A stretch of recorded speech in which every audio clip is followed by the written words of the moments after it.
Now, I thought I'd never be one of those people, but apparently I'm one of those people that just sips protein now.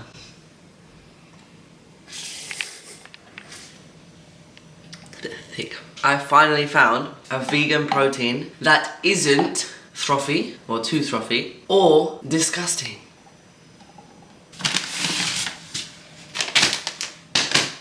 Bulk Powder's vegan protein powder, and it's the chocolate peanut flavor. It's like, it's still quite strong, like in flavor. Like it's not strong. I don't know how else to put it. It's still strong in flavor, but it's the only protein that I can drink without it making me feel like genuinely ill. And it tastes really nice. It tastes just like more like a cocoa powdery, very peanutty. What's the texture of this one?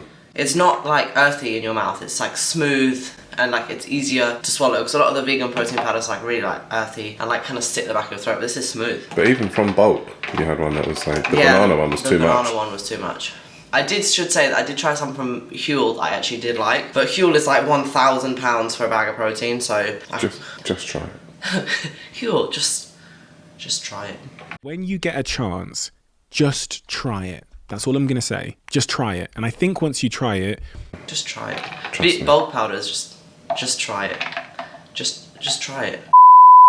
So the main difference between like the frothy and the non-frothy apparently is that the one that was like really frothy is the pea protein isolate, whereas the one that I have now is a mix between the pea, the soy, the pumpkin, the quinoa and the flax. Should say I have this before the gym, and when I get to the gym I need to go to the toilet. That's just the truth. I don't know where, obviously it's got a lot of fibre in it, so just be aware. But this one is honestly, true to my word, genuinely really nice, and I would recommend it for anyone who's looking for a whey protein alternative. When you made a smoothie out of it, it was really good. Yeah, with and I made a fucking banging smoothie with extra peanut butter, banana, and oat milk. And it was actually delicious. Like one of the ones that you get from like a whey protein like smoothie bar, you know, like proper professional one. It was really nice.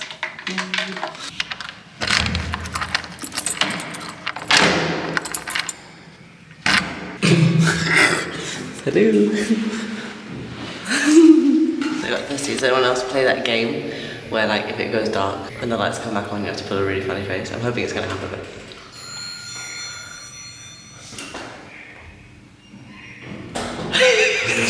Does anyone else play that game? Like anyone lives in a building where the lights go off if no motion is detected? Yeah, as in you need a motion.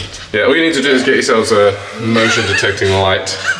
So maybe people have them in their back garden to scare cats. So go to the back garden, stand there for 3 minutes until the light goes off, pull a funny face at your partner, and then someone just move their hand, and then that's it. Hilarity for everyone involved. Hilarity. Breakfast time, breakfast time. I'm having 2 breakfasts. Yeah, we missed pancake day, so we're going out to have pancakes today.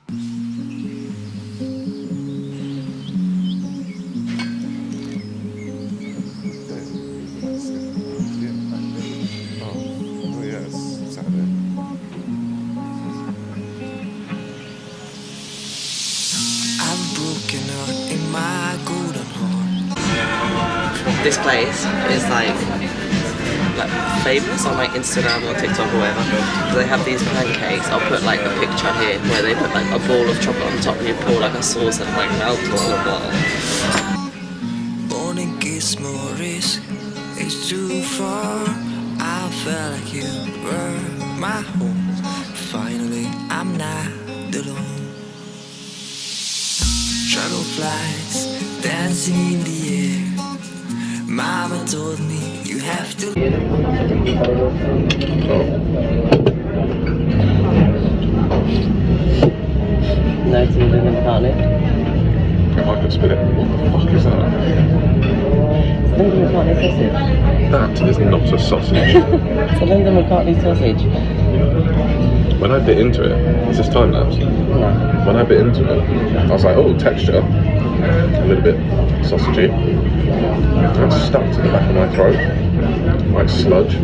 Or just sip of smoothie to wash it down. I'm like an artiste.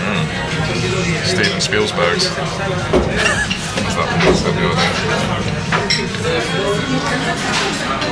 I feel like Bruce. A probably should have left those last few bites. And the people cheering me on in my head. People came to visit. Now rest assured that after that humongous breakfast, I did have like an hour or two between training. So we started training at 12, finished our breakfast around 10 o'clock. So first things first on the menu, 5 sets of 2, 80% back squat. That's 120 now for me, would you believe? Crazy, crazy. I'm absolutely elated with the way that 120 is moving. I just feel so much more comfortable with heavy weights on my back, and I've never felt that my squats have moved as well as they have in the past few weeks. I will be sharing my full squat program as to how I did it and exactly what I did in the next video, so make sure you stay subscribed for that. Straight after the 5 sets of 2 squats, I went into some bike sprints. So it was just a 10-minute EMOM of 200 meters every single minute as fast as possible. So that ended up taking me around 20 seconds, so I did have 40 seconds rest. You want to push hard. This is meant to be RPE 9-10. So straight after that, I then replenished with my ESO drink, which is just like a cheaper alternative to like the Gatorade or whatever it's called. I normally also have like a little bar, like a snack bar, but because I was so full from breakfast, I couldn't handle anything else, so I just had the drink just to kind of replenish myself before the next workout. So the final workout of the day was absolutely awful. It was 50 thrusters, straight into 50 shuttle runs, straight into 50 box jumps, straight into 50 push-ups. Now normally it was supposed to be 50 ring dips, but the gym was busy and I just wasn't in the mood to do ring dips, so I just substituted it with push-ups to kind of get like the same effect. This workout was really, really hard. It's an AMRAP, so 12 minutes. I just felt like my back just blew up on these shuttle runs, so I only managed to do all of the reps bar 20 push-ups. This workout was supposed to be a bit more sprinty and was supposed to be a bit faster. To be honest, by the time I get to the end of the week, sometimes I feel so absolutely ruined that I couldn't push anymore. So I just did what I could, and that was good enough for today.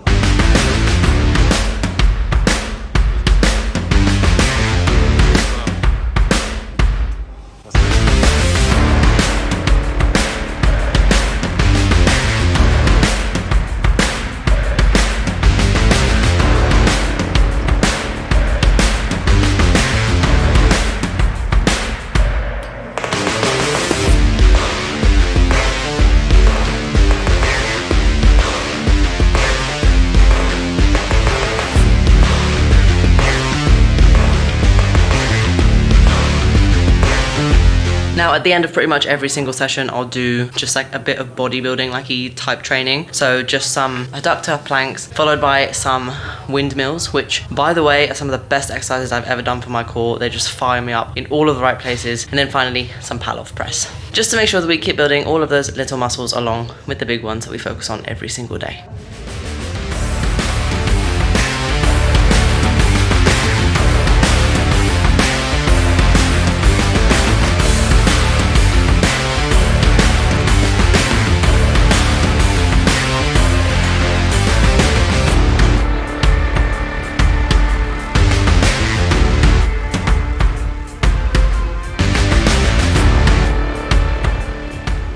Oh, and lest I forget that at the end of the session, because I had a bit more time before I had to leave, I basically just practiced some handstand walks and some handstand pirouettes, and that's basically it. Just because I hadn't done many handstands that week, and tried to make sure that I like keep at least trying a little bit at least once a week to make sure that I don't lose it. Because if you don't use it, you lose it.